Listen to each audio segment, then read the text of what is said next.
A1 music present.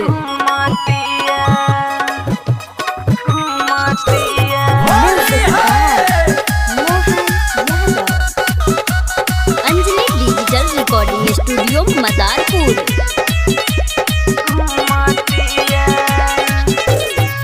माल तोर छोटकी बहिनिया रे बड़ी हिलावेल नथुनिया रे, माल तोर छोटकी बहिनिया रे बड़ी हिलावेल नथुनिया रे,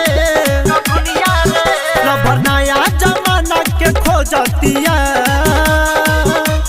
होलिया में ना बात केहू के सुनातिया, अरे पासवान जी के लइका लेके घुमातिया। होलिया में ना बात केहू के सुनातिया, अरे पासवान जी के लइका लेके घुमातिया।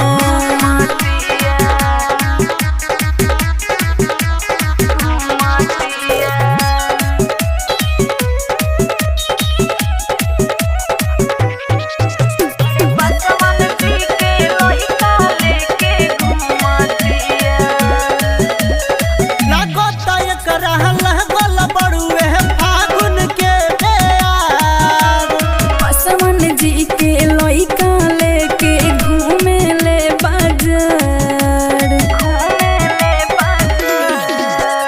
लागता एकरा लागल बावे फागुन के बेयार। पासवान जी के लइका लेके घूमे ले बाजार, कुछ ऊपर नीचे ना देखतिया। होलिया में ना बात केहू के सुनातिया, अरे पासवान जी के लइका लेके घुमातिया। होलिया में ना बात केहू के सुनातिया, अरे पासवान जी के लइका लेके घुमातिया।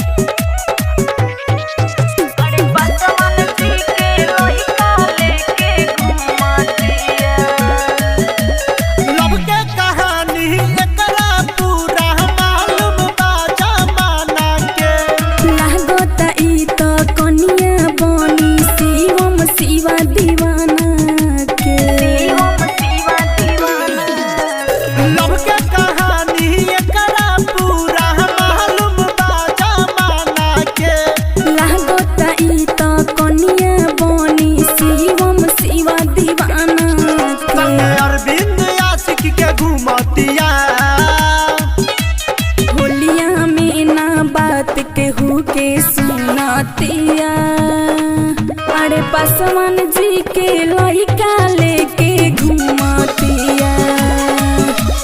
होलिया में ना बात केहू के सुनातिया, अरे पासवान जी के लइका लेके घुमातिया। हर साफ बिगड़ गई। Anjali digital recording studio Madarpur.